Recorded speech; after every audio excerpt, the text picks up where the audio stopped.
లో గృహ నిర్మాణ పథకం ప్రగతి మీద సమీక్ష నిర్వహించారు. ఈ సమీక్షలో గృహ నిర్మాణ శాఖ మంత్రి కొలుసు పార్థసారథి, హోంమంత్రి వంగల్పూడి అనిత పాల్గొన్నారు. కైకలూరులో మొత్తం 600 ఫ్లాట్ల నిర్మాణం చేపట్టకుండా మిగిలిపోయాయని, గతంలో ఆ ఫ్లాట్లను ఎవరికిచ్చారో ఎంక్వైరీ చేయించి వాటి నిర్మాణం పూర్తయ్యే దిశగా చర్యలు తీసుకుంటామని చెప్పారు. గత ప్రభుత్వం సెంటు భూమి ఇచ్చి అసంపూర్ణంగా నిర్మించిన గృహాలు ఇచ్చి లక్షలాది గృహాలు ఇచ్చినట్లు గొప్పలు చెప్పుకుందని మంత్రి విమర్శించారు. ఎన్డీఏ కూటమి ఎజెండా ఓట్లు మాత్రమే కాదు, ప్రజల అభివృద్ధి సంక్షేమమని హోంమంత్రి అనిత స్పష్టం చేశారు. ఇలాంటి పరిస్థితుల్లో అంటే ఎంత దారుణం అంటే మీ అందరికీ తెలుసు, లాస్ట్ వాళ్ళ పార్టీ నుంచి నెగ్గిన ఎంపీని కూడా టార్చర్ పెట్టిన పరిస్థితి. సో ఇలాంటివన్నీ ఆ వ్యవస్థలన్నీ కూడా ఎంత నిర్వీర్యమైపోయే పరిస్థితి. కానీ ఈ రోజు మనం తిరిగి రిజిస్టర్ చేసుకుంటున్నాం. కార్యకర్తలందరికీ కూడా ఒక ఇది ఉంటుంది. అలా ఆ రోజు వాళ్ళు ఇలాగన్నాడు అలాగన్నాడు, ఇంకా ఆ రోడ్ల మీద తిరుగుతున్నాడు అంటారు చాలా మంది కార్యకర్తలు. కానీ మీకు ఒక విషయం చెప్పాలి, ఈరోజు మనం అభివృద్ధి సంక్షేమంతో పాటు తప్పు చేసిన వాడిని శిక్ష పడాలి అనే కాన్సెప్ట్తో వెళ్తున్నాం.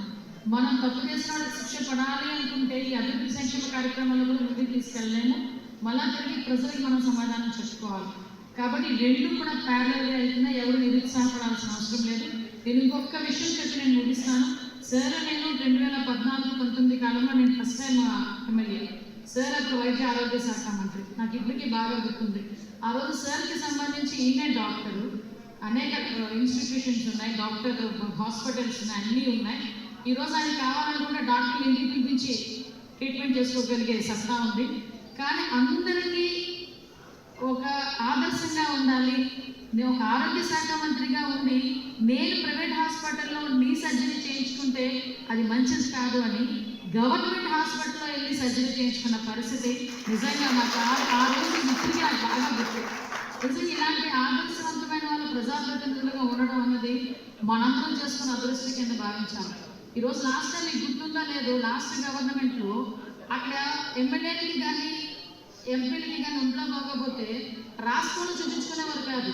చిత్తూరు అలాంటి వాళ్ళేమో బెంగళూరు వెళ్ళిపోయేవారు, ఆ తిరుపతి అలాంటి వాళ్ళేమో చెన్నై వెళ్ళిపోయేవారు. ఇక్కడ ఏమంటే విజయవాడ వైజాగ్ ఉన్న వాళ్ళు హైదరాబాద్ వెళ్ళిపోయేవారు. కానీ నేను అనుకునేదాన్ని, ఏ మంత్రి ఏ ఎమ్మెల్యే ఏ సర్జరీ జరిగినా ఏ ఒంట్లో బాగోపోయినా ఆంధ్రప్రదేశ్లో ఉండి వైద్యం చేయించుకున్న మంత్రి కానీ ఎవరు కూడా కనిపించలేదు లాస్ట్ 5 years.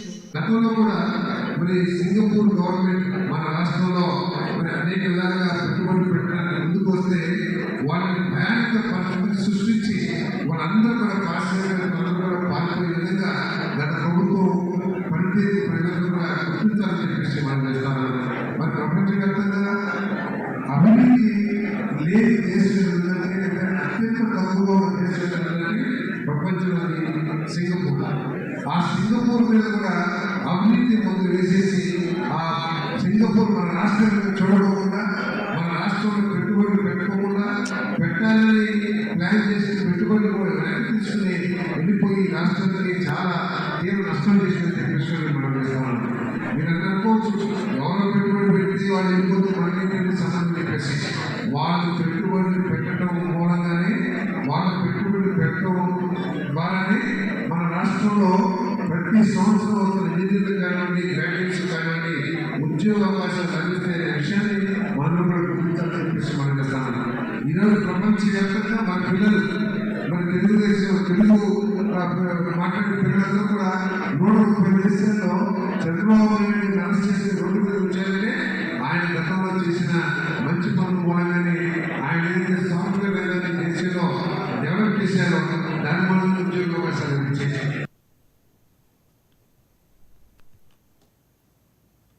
ఈ నెల 31న నెల్లూరు జిల్లాలో జగన్